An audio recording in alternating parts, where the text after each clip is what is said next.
त्वदीयं वस्तु गोविंद तुभ्यमेव समर्पये ग्रहण सम्मुखो भूत्वा प्रसीद परमेश्वरा। ओम नमो भगवते वासुदेवाय नमः।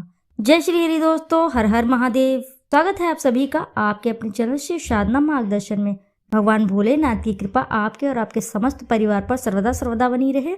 दोस्तों, आज की इस वीडियो में मैं बात करूंगी फाल्गुन अमावस्या पर करें पितृदोष का निवारण, करें 5 अचूक उपाय। साथ में ये भी बताऊंगी कि अमावस्या के दिन आप क्या क्या दान करें जिससे आपके पितृ हों प्रसन्न और आपके ऊपर से सभी बाधाएं दूर हो जाए, सभी संकट दूर हो जाए, पितृदोष बदल जाए पितृ आशीर्वाद में।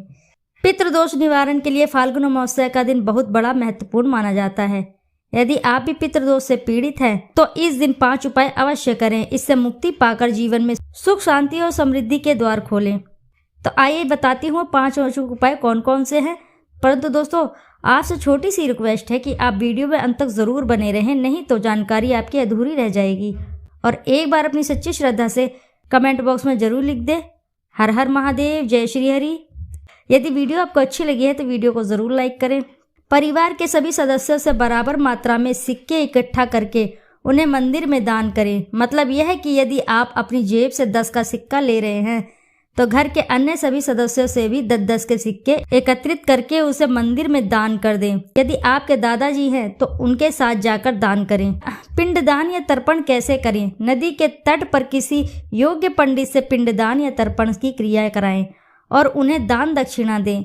इस दिन नदी, जलाशय या कुंड आदि में स्नान अवश्य करें और सूर्य देव को अर्घ देने के बाद पितरों का तर्पण अवश्य करें। पितरों की आत्मा की शांति के लिए उपवास करें और किसी भी गरीब व्यक्ति को दान दक्षिणा दें। अगला उपाय है, अमावस्या के दिन शाम को पीपल के पेड़ के नीचे सरसों के तेल का दीपक अवश्य ही लगाएं। अपने पितरों को स्मरण करें, पीपल की 7 परिक्रमा लगाएं और कुछ अन्य जल रखकर लौट आएं।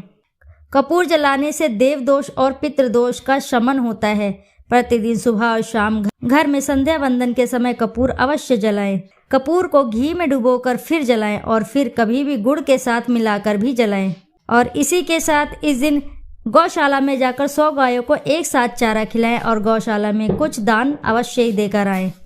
अगला उपाय है, आप चाहें तो इस दिन गरीबों को, दिव्यांगों को भोजन कराएं और अपनी क्षमता अनुसार जरूरतमंदों को दान दक्षिणा अवश्य दें। तो ये तो कुछ उपाय जो आपको फाल्गुन अमावस्या पर जरूर करने हैं जिससे आपके पितृ प्रसन्न होकर आपको आशीर्वाद दें। अमावस्या के दिन पितृ पूजा के लिए विशेष माना जाता है। इस दिन अपने पितरों की प्रसन्नता के लिए विधि विधान के साथ पिंडदान, तर्पण और जरूरतमंद लोगों को दान अवश्य ही करना चाहिए। देखिए दोस्तों, फिर आप दान कितना भी कर रहे हो, या धन का कर रहे हो या अन्न का कर रहे हो, किसी भी तरह से कर रहे हो, पर अपनी क्षमता अनुसार आपको दान अवश्य ही करना चाहिए। यदि आप अपनी सच्ची श्रद्धा से 10 रुपये का भी दान करते हैं तो भी आपके पितृ प्रसन्न होते हैं, तो आपको कई गुना फल की प्राप्ति होती है। यदि किसी व्यक्ति की कुंडली में काल सर्प दोष है तो अमावस्या तिथि पर स्नान ध्यान करके चांदी से बने नाग नागिन के जोड़े को सफेद रंग के फूल अर्पित करने चाहिए। फिर इन्हें बहते हुए पानी में प्रवाहित कर देना चाहिए। ऐसा करने से काल सर्प दोष से मुक्ति प्राप्त होती है। और इसी के साथ शास्त्रों में फाल्गुन माह के कुछ विशेष नियम बताए गए हैं जिनका पालन करना आवश्यक माना गया है। धर्म शास्त्रों में फाल्गुन का महीने को बेहद पवित्र माना गया है। हिंदू कैलेंडर के अनुसार यह हिंदू पर्व का आखिरी महीना होता है। फाल्गुन माह में होली और महाशिवरात्रि जैसे प्रमुख त्योहार मनाए जाते हैं। शास्त्रों में फाल्गुन माह के लिए कुछ विशेष नियम बताए गए हैं। माना जाता है कि यदि इन नियमों का पालन किया जाए तो पुण्य फल की प्राप्ति होती है। शास्त्र के अनुसार इस माह में दान करने से उसका 100 गुना फल की प्राप्ति होती है। तो ऐसे में मैं आपको बताती हूँ कि आज के दिन कौन से दान करने चाहिए, आपको किन किन चीज़ों का दान करना चाहिए। फाल्गुन माह में इन चीज़ों का दान करने से भगवान भोलेनाथ की कृपा से आपके जीवन में अन्न धन का भंडार भर जाते हैं और पितृ प्रसन्न होते हैं। तो पहले मैं आपको बता देती हूँ, फाल्गुन महीने में होली का त्यौहार मनाया जाता है। इस महीने में गुलाल दान करना बेहद शुभ माना जाता है। यह महीना रंगों का महीना कहा जाता है। ऐसे में इस महीने गुलाल रंग के अबीर का दान करने से घर में सुख समृद्धि आती है और परिवारजनों के बीच प्रेम बढ़ता है। आपसी मतभेद खत्म होते हैं और परिवार के आपसी सदस्यों में मधुरता आती है।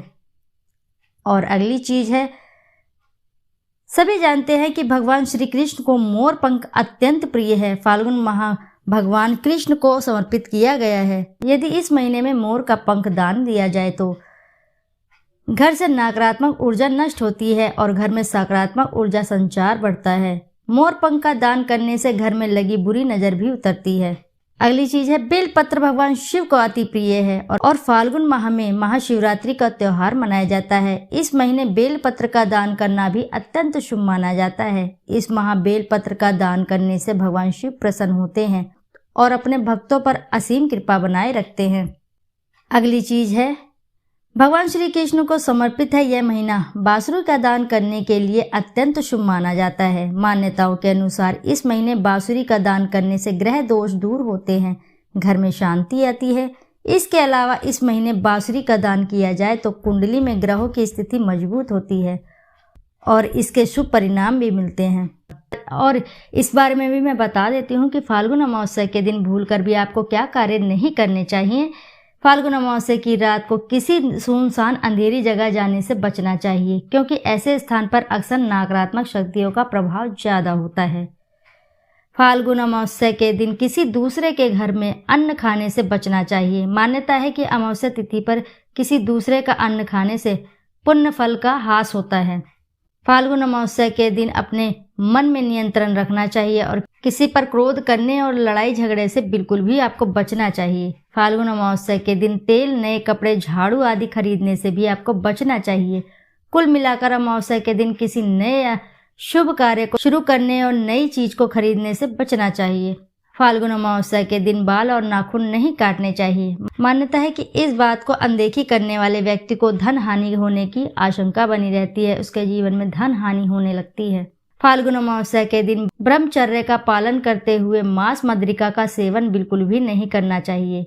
इन सभी चीजों से परहेज करना चाहिए, अन्यथा जीवन में घोर कंगाली आ जाती है। तो ये सब कार्य थे जो आपको फाल्गुन अमावस्या के दिन करने हैं और कुछ कार्य हैं जो नहीं करने हैं। तो दोस्तों, आशा है कि जानकारी से आपको लाभ अवश्य ही प्राप्त होगा। यदि जानकारी आपको अच्छी लगी है तो वीडियो को ज़रूर लाइक करें और एक बार अपनी सच्ची श्रद्धा से कमेंट बॉक्स में ज़रूर लिख दें जय श्री हरि, हर हर महादेव। दोस्तों, फिर मिलते हैं आपसे ऐसी ही किसी नई जानकारी के साथ। जब तक के लिए नमस्कार।